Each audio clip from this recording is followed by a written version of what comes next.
welcome to another episode of Battling with Bourbon! Today, we have a very special Fresh Crack Friday for you. Woo! I'm your host, the real effing deal, the whole effing show, Mike Verdusco. And I'm your host, Rockstar Johnny Nye, and we're doing the wood finishing series from Maker's Mark. Maker's Mark, baby, 2024, the Heart release. Yep, and this is coming in at 111.7 proof. And this is the second rendition of the wood finishing series. They basically started that and finished it, closed the chapter on the first round. Started the chapter, closed the chapter. This is the next round of that. They stopped using all the letters that people didn't understand, like BEP and BRT and all that stuff. Real quick, before we open it, I just want to show how clean these drips are. Yeah. You know, I'm not going to lie, I almost didn't want to open this bottle. It was super nice. Whoever dunked this, you guys did a great job. Picked this one up over at B's Liquors in Hobart, Indiana, on the corner of Ridge Road and 51. You know, thank you, Harry, as always. Absolutely. You know, bam! What a guy, that Harry. Also, I really like the new bottle style. This is the same style they used on the cellar age. This is the first time they've used it on anything else. It's just a cleaner bottle.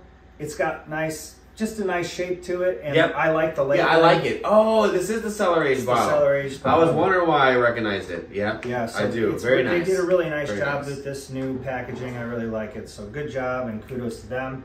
And let's crack this baby open. Crack it open. Sometimes this wax will give you a little hard time. Gonna give it the cracking. Flicking it all over the place. Speaking of wood finishing series, have we got some news for you?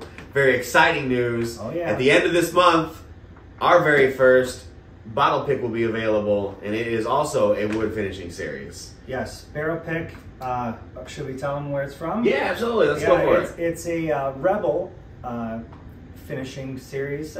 It's basically a Rebel 110 proof bourbon, and it is, we pick the barrel and then we pick the finish, which is the mocha stave finish, and they finished it for us over the last 3 or 4 months, and now they're going to give us the barrel.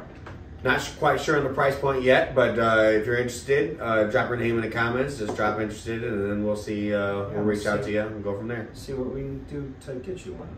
The nose on this cork is phenomenal. Yes, and I really like that they used a real cork. They never used to. I appreciate it.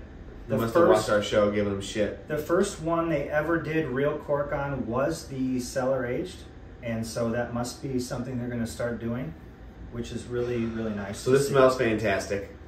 I've needed this in my life. I've been waiting to smell this. Now, Mike was the lucky person to pick this one up. I have not seen this bottle yet out here in Illinois, so I'm really hoping to run into it. Got some heat on the nose. Nose got some heat. Got some heat. I'm okay with that, though. I am okay with a little heat. It smells good, though. We're in shorts today anyways. I was expecting the heat. It's muggy out there. Doesn't it smell fantastic, though? It does. It really does. Like, this is really good. Very fruit forward. Yeah. The bottle said it was going to be fruit forward. It is very fruit forward. I was going to say that. And it's not like your traditional, like... It's a dried fruit melody. Yeah. It's not one fruit. It's not just cherry like you usually get with a lot of bourbons. It's got some versatility here. What kind of fruit are you picking up here? You know, so for me, it smells like a dark chocolate fruit melody mix. Yeah. There's a little, like, pear in there. Getting a little pear. A little raspberry too, like a chocolate covered raspberry, which you don't see very often, but I think it would be good. Chocolate covered raspberry, I could see that in here.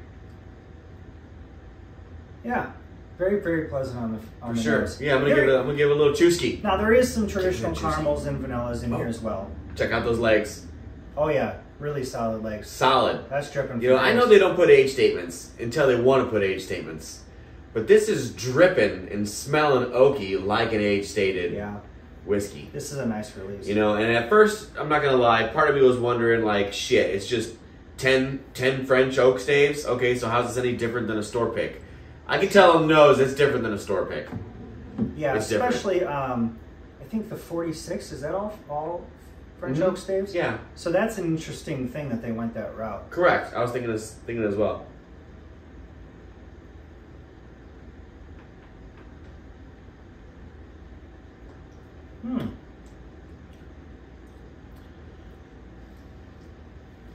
You get a little orange citrus?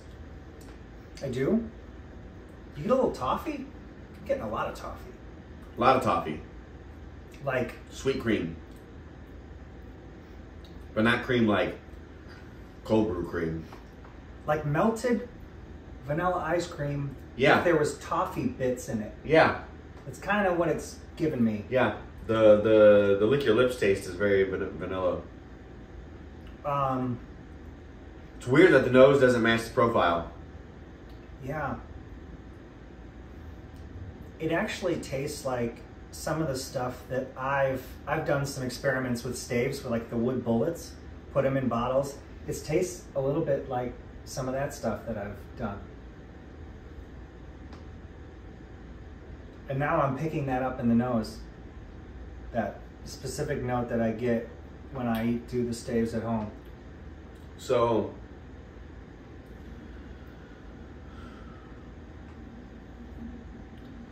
very dark chocolate palate on the after note for me. Yeah. And very blueberry, blackberry, a darker berry, like he said, maybe even a raspberry. You know, for sure in there. And then the lick your lips. When I lick my lips, it's very vanilla cream. I think it is a blueberry on the taste. Mm-hmm. It's like a blueberry chocolate. Yeah. But yeah, the vanilla comes in kind of on the outskirts. This is great. You know, it's not great. This is great. Yeah, it's very good.